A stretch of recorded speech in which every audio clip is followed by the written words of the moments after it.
ಜೈಲಿನಲ್ಲಿ ಅಮ್ಮನ ಕನವರಿಕೆಯಲ್ಲಿದ್ದಂತಹ ದರ್ಶನ್ಗೆ ಇವತ್ತು ತಾಯಿಯ ದರ್ಶನ ಆಗಿದೆ. ಜೈಲಿನ ಒಳಗೆ ತಾಯಿಯನ್ನ ಕಂಡು ಖುಷಿಯಾಗಿದ್ದಂತಹ ದರ್ಶನ್ ಕ್ಷಣ ಮಾತ್ರದಲ್ಲೇ ಕಣ್ಣೀರು ಹಾಕಿದ್ದಾರೆ ಕೂಡ. ಅಷ್ಟಕ್ಕೂ ಅಮ್ಮ ಮಗನ ಮಮತೆಯ ಸ್ಟೋರಿ ಏನು ಬನ್ನಿ ನೋಡೋಣ. 81 ದಿನದ ಬಳಿಕ ತಾಯಿಗೆ ಮಗನ ದರ್ಶನ.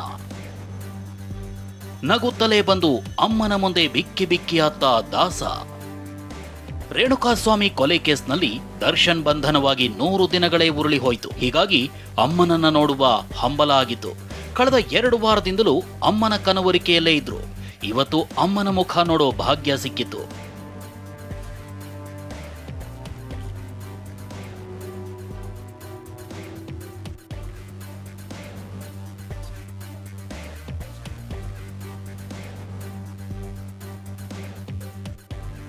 ಮಗನ ಆಸೆಯಂತೆ ದರ್ಶನ್ ತಾಯಿ ಮೀನಾ ತೂಗುದೀಪ ಇಂದು ಬಳ್ಳಾರಿ ಜೈಲಿಗೆ ಆಗಮಿಸಿದ್ರು. ಜೊತೆಗೆ ದರ್ಶನ್ ಅಕ್ಕ ದಿವ್ಯಾ, ಭಾವ ಮಂಜುನಾಥ ಕೂಡ ಬಂದಿದ್ರು. 2 ಬ್ಯಾಗ್ಗಳಲ್ಲಿ ಸ್ವೀಟ್ಸ್, ಊಟ, ಹಣ್ಣು ತಂದು ಜೈಲಿನ ಸಂದರ್ಶಕರ ಕೊಠಡಿಯಲ್ಲೇ ಕೂತ್ರೆ ಪೊಲೀಸರ ಕಾವಲಿನಲ್ಲೇ ದರ್ಶನ್ ಆಗಮಿಸಿದ್ರು. ಅಮ್ಮನ ಮುಖ ಕಾಣ್ತಿದ್ದಂತೆ ದರ್ಶನ್ಗೆ ಎಲ್ಲಿಲ್ಲದ ನಗು. ಅದರಲ್ಲೂ ಪ್ರೀತಿಯ ಅಕ್ಕ ಕಾಣ್ತಿದ್ದಂತೆ ಮುಗುಳ್ನಕ್ರಂತೆ. ಆದ್ರೆ ಈ ನಗು ಬಹಳ ಹೊತ್ತಿರ್ಲಿಲ್ಲ. ದರ್ಶನ್ ನೋಡಿ ತಾಯಿ ಮೀನಾ ಹಾಗೂ ಸಹೋದರಿ ದಿವ್ಯಾ ಭಾವುಕರಾಗಿದ್ರು. ಅವರ ಆ ಮುಖ ನೋಡಿಯೇ ದರ್ಶನ್ ಬಿಕ್ಕಿ ಬಿಕ್ಕಿ ಹತ್ತಿದ್ದ. ಆಗ ಎಲ್ಲರ ಕಣ್ಣಲ್ಲೂ ನೀರು. ಕೊನೆಗೆ ಹೆತ್ತಮ್ಮನೆ ಮಗನನ್ನ ಸಮಾಧಾನಿಸಿ ಧೈರ್ಯ ತುಂಬಿದ್ರು.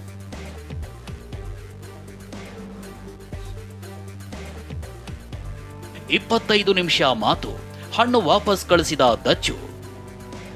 ತಾಯಿ ಹಾಗೂ ಸಹೋದರಿ ಜೊತೆ 25 ನಿಮಿಷ ಮಾತನಾಡಿದ ದರ್ಶನ್ ಬ್ಯಾಗ್ ಹಿಡಿದು ತನ್ನ ಸೆಲ್ಗೆ ವಾಪಸ್ ಆಗಿದ್ರು. ಮೊನ್ನೆಯಷ್ಟೇ ಪತ್ನಿ ಕೂಡ ಹಣ್ಣು ತಂದು ಕೊಟ್ಟಿದ್ರು. ಹೀಗಾಗಿ ಸ್ವಲ್ಪ ಹಣ್ಣು ಮಾತ್ರ ಇಟ್ಕೊಂಡು ಉಳಿದ ಹಣ್ಣುಗಳನ್ನ ವಾಪಸ್ ಕಳಿಸಿದ್ರು. ಇನ್ನು ಬಾಕ್ಸ್ ನಲ್ಲಿದ್ದ ಸ್ವೀಟ್ಸ್ ಅನ್ನ ಜೈಲು ಸಿಬ್ಬಂದಿ ವಾಪಸ್ ಕಳಿಸಿದ್ರು. ಹೀಗಾಗಿ ಮತ್ತೆ ಕವರ್ಗೆ ಹಾಕಿ ದರ್ಶನ್ಗೆ ಕೊಡಲಾಯಿತು. ದಿಂಬು ಚೇರ್ಗಾಗಿ ಮಾನವ ಹಕ್ಕು ಆಯೋಗಕ್ಕೆ ದೂರು ಸಾಧ್ಯತೆ. ತಲೆದಿಂಬು, ಬೆಡ್, ಚೇರ್ಗಾಗಿ ದರ್ಶನ್ ಬೇಡಿಕೆ ಇಟ್ಟಿದ್ರು. ಆದ್ರೆ ದರ್ಶನ್ ಬೇಡಿಕೆಗಳನ್ನ ಜೈಲು ಸಿಬ್ಬಂದಿ ತಿರಸ್ಕರಿಸಿದ್ರು. ಜೈಲಧಿಕಾರಿ ನಡೆ ಖಂಡಿಸಿ ದರ್ಶನ್ ಕುಟುಂಬ ರಾಜ್ಯ ಮಾನವ ಹಕ್ಕುಗಳ ಆಯೋಗಕ್ಕೆ ದೂರು ನೀಡೋ ಸಾಧ್ಯತೆ ಇದೆ. ವಿನಾಯಕ್ ಬಡಿಗೇರ್, TV9, ಬಳ್ಳಾರಿ.